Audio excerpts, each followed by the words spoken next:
ಈಗಾಗಲೇ ಈಗ ಲೋಕಸಭಾ ಎಲೆಕ್ಷನ್ ಶುರುವಾಯಿತು ನೋಡಿ. ನೀವು ನಮ್ಮ ಕೋಆರ್ಡಿನೇಟರ್ ಆಗಿ ಕಾಂಗ್ರೆಸ್ಗೆ ಆಯ್ಕೆ ಆಗಿದ್ದೀರಾ ಸರ್.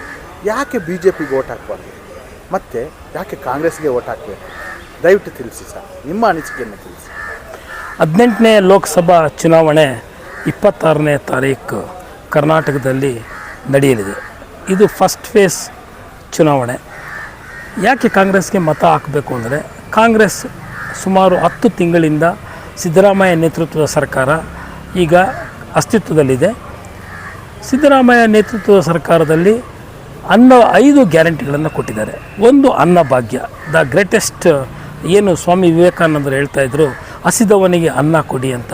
ಆ ಹಿನ್ನೆಲೆಯಲ್ಲಿ 10 kg ಅಕ್ಕಿಯನ್ನು ಪ್ರತಿ ಕುಟುಂಬಕ್ಕೆ ಕೊಡ್ತಾಯಿದ್ದಾರೆ. ಮತ್ತು ಸ್ತ್ರೀ ಶಕ್ತಿ ಯೋಜನೆ 2,000 ಒಂದು ಮನೆ ಒಡತಿಗೆ 2,000 ರೂಗಳನ್ನು ಕೊಡ್ತಾಯಿದ್ದಾರೆ. ಮತ್ತು ಎಲ್ಲ ಮಹಿಳೆಯರಿಗೂ ಉಚಿತ ಬಸ್ ಪ್ರಯಾಣದ ಸೌಲಭ್ಯವನ್ನು ಮಾಡಿದ್ದಾರೆ. ನಗರ ಇರ್ಬೋದು, ಹೊರವಲಯ ಇರ್ಬೋದು, ಕರ್ನಾಟಕದಾದ್ಯಂತ ಬಸ್ ಸೌಲಭ್ಯವನ್ನು ಕೊಟ್ಟಿದ್ದಾರೆ. ಮೂರನೇದು, ಪದವೀಧರರಿಗೆ 3,000 ರೂಗಳನ್ನು, ದೋಸ್ ಹೂ ಆರ್ ಕಂಪ್ಲೀಟೆಡ್ ಡಿಗ್ರಿ ಅಂಥವ್ರಿಗೆ 3,000 ರೂಪಾಯಿಗಳ ಭತ್ಯೆಯನ್ನು ಕೊಡ್ತಾಯಿದ್ದಾರೆ. ಡಿಪ್ಲೊಮಾ ಹೋಲ್ಡರ್ಸ್ಗೆ 150 ರೂಪಾಯಿ ಭತ್ಯೆಯನ್ನು ಕೊಡ್ತಾಯಿದ್ದಾರೆ. ಈ ರೀತಿ ಯೋಜನೆಗಳು ಗ್ಯಾರಂಟಿ ಪಕ್ಕಾ ಆಗಿದೆ. ಅದೇ ನರೇಂದ್ರ ಮೋದಿಯವರ ಸರ್ಕಾರ 2014ರಿಂದ ಡಿಮಾನಿಟೈಸೇಷನ್ ಮಾಡಿದ್ದಾರೆ. 2018ರಲ್ಲಿ ಅದು ಸಣ್ಣ ಪುಟ್ಟ ವ್ಯಾಪಾರಸ್ಥರಿಗೆ ಮತ್ತು ಏನು ಬ್ಲ್ಯಾಕ್ ಮನಿನ ವೈಟ್ ಮಾಡ್ಕೊಳ್ಳೋದಕ್ಕೆ ಅನುಕೂಲ ಆಗಿರತಕ್ಕಂಥ ಒಂದು ದೊಡ್ಡ ಅಂತ, ಅದು ಎಲ್ಲರ ಬಾಯಲ್ಲೂ ಇದೆ, ಪತ್ರಿಕೆಗಳಲ್ಲೂ ಎಲ್ಲ ಬಿಂಬಿಸಿದ್ರು. ಮತ್ತು ಏನು RBI ಗವರ್ನರ್ ಶಕ್ತಿಕಾಂತ್ ದಾಸ್ ಸಹ ನಮಗೆ ಇದಕ್ಕೆ ಬರಲಿಲ್ಲ ಅಂತ ಅನ್ನೋ ಮಾತನ್ನು ನಾನು ಪತ್ರಿಕೆಗಳಲ್ಲಿ ಓದಿದ್ದೀನಿ.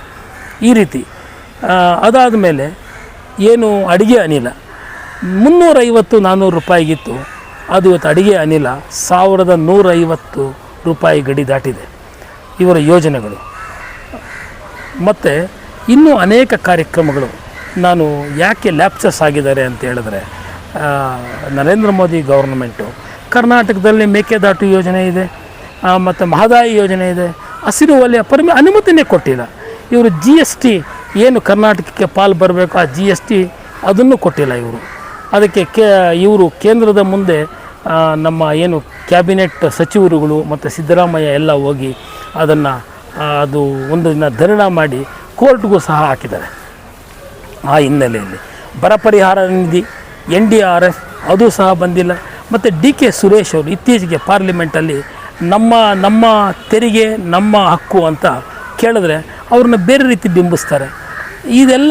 ಇದು ಎಷ್ಟು ಮಟ್ಟಿಗೆ ಸರಿ?